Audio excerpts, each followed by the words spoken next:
Fala pessoal, Parente falando. E nesse vídeo eu vou falar para vocês como que o jejum de dopamina ele me ajudou a ser aprovado tanto na GCM de São Paulo quanto na Polícia Civil de São Paulo, com uma diferença de uma semana, que eu pretendo fazer novamente o jejum de dopamina. Vou explicar para vocês o motivo, né? Mas vamos começar do começo, né? Sem ficar fazendo aqui frufru, sem ficar criando, unicornizando o conceito, né? Esse conceito, a primeira vez que eu assisti foi no vídeo do Andrei Maier. Eu vou colocar aqui a imagem aqui do vídeo que eu assisti, vou colocar na descrição do vídeo o link do vídeo para vocês assistirem na íntegra. É um vídeo com muito conteúdo positivo. O Andrei ele tem muito conhecimento. Se vocês puderem se inscrever no canal dele posteriormente, vocês não vão se arrepender. E, inicialmente, ele explica o que é dopamina, qual o impacto dela na sua vida e como você pode melhorar a sua vida como um todo, deixando o seu sistema dopaminérgico menos saturado. No vídeo, o Andrei Maier ele explica que a dopamina não é um neurotransmissor do prazer. A dopamina é um neurotransmissor do que gera motivação em busca do prazer. Então, se você está se sentindo sem motivação para estudar, se você está se sentindo sem motivação para iniciar uma atividade física, ou qualquer outra coisa que você venha a realizar que antigamente te gerava prazer, ou que você quer mudar de vida e você não está conseguindo, talvez esse vídeo ele te ajude a entender o porquê. Obviamente, o meu intuito aqui não é ensinar nada a ninguém, é trazer a minha experiência e falar quais são os meus planejamentos para o futuro, e também não acho que não é o objetivo do Andrei. O objetivo dele é explicar o que é e o que não é, e como você pode usar esse conhecimento em seu favor no seu dia a dia, né? Então, ele explica no vídeo dele, de maneira resumida, que o sistema dopaminérgico é um sistema com várias funções ali integradas que vão te fazer buscar o prazer nas coisas. E o que acontece hoje em dia é que a gente satura tanto o nosso sistema dopaminérgico com tantas coisas diversas, e no meu caso, eu vou dar um exemplo que é o que eu sofro muito, de certa forma, por assim dizer, mas eu vejo que afeta um pouco a minha rotina, mas que fazendo o jejum de dopamina, como eu já fiz em outros momentos, dá para regular isso novamente, né? Porque o jejum de dopamina nada mais do que é você é, amenizar esses impulsos, né? Que é a minha questão com o café. Eu tomo muito café e todo mundo sabe que o excesso de cafeína ele não é, benéfico para o ser humano. E ao longo do vídeo ele mostra que o sistema dopaminérgico ele vai preferindo criar conexões com aquelas questões que são menos custosas para o nosso cérebro e que geram mais prazer. E ele dá vários exemplos, mas eu vou falando aqui alguns e vocês vejam se faz sentido na vida de vocês. O que vocês preferem? Ler um livro, que é uma coisa mais monótona e que não tem uma interação tão real ali em tempo real, ou ficar sentado no sofá assistindo uma série? O que vocês preferem? Vocês preferem conversar com um amigo pessoalmente, ou vocês preferem estar nas redes sociais, mexendo, descendo o feed, vendo sempre atualizações? Então, ele explica que isso daí é porque o nosso sistema dopaminérgico ele ficou tão saturado que a gente não busca mais, que nós não buscamos mais fazer as coisas mais simples, que de certa forma poderiam gerar um certo tédio, né?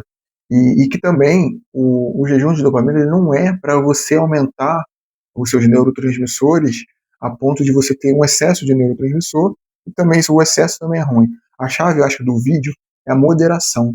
É como você vai fazer para tanto aplicar isso de forma moderada, quanto ser uma pessoa moderada, né? Ele explica que o uso excessivo de entorpecentes, ele desregula, né? Ele satura seu sistema dopaminérgico e te enche de, de coisas boas ali, né? Coisas boas, que você vai saturar o seu sistema dopaminérgico e por isso você não vai sentir motivação para coisas comuns, como trabalhar, fazer uma atividade física, entre outros. No meu caso, a questão da cafeína. A cafeína, ela utilizada em doses moderadas, ela é positiva. Tanto que nós temos alguns medicamentos que são à base de cafeína. Só que qual o problema? O problema começa quando eu deixo de tomar uma dose de café né, que vai ter uma certa dosagem de cafeína. E eu tomo café a todo momento, toda hora. E aí nós sabemos que a cafeína, ela afeta o nosso sono afeta a nossa produtividade, consequentemente afeta a nossa produtividade no trabalho e no estudo, ou quem só estuda no estudo. E, então, pessoal, por que eu optei por fazer novamente o jejum de dopamina? Eu me lembro que na época que eu fiz o jejum de dopamina, que eu estava prestando esses dois concursos, eu tive uma melhora significativa na minha concentração e no meu foco. Porque o que acontece?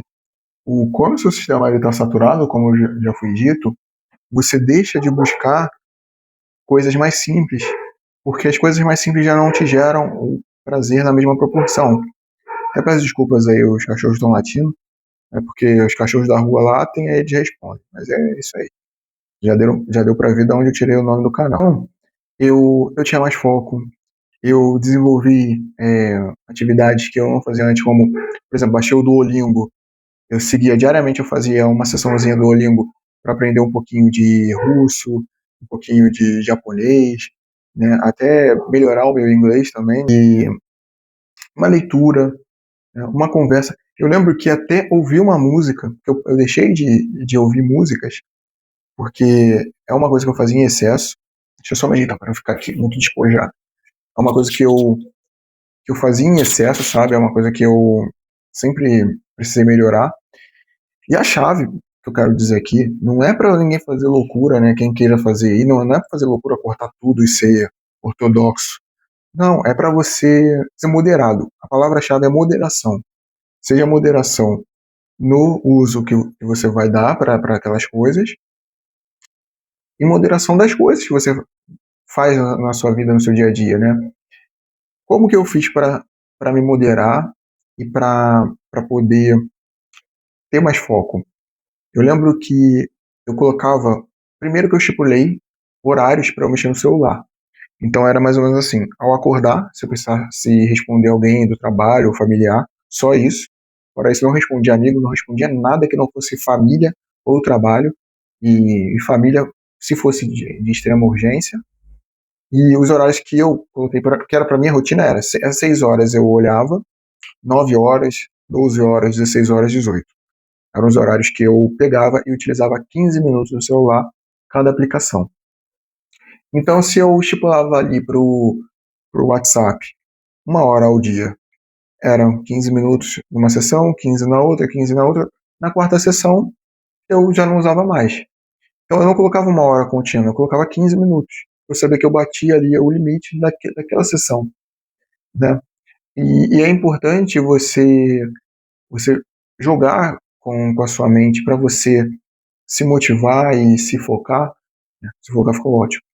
Porque, por exemplo, às vezes dava meio-dia e eu podia usar os 15 minutos do WhatsApp, eu não utilizava, não queria utilizar, não utilizava. O que eu fazia? Eu jogava esses 15 para o final, que à noite, após o horário das 18, lá para as 21 horas, 20 horas, 21, eu usava livre o resto do tempo que eu estipulei.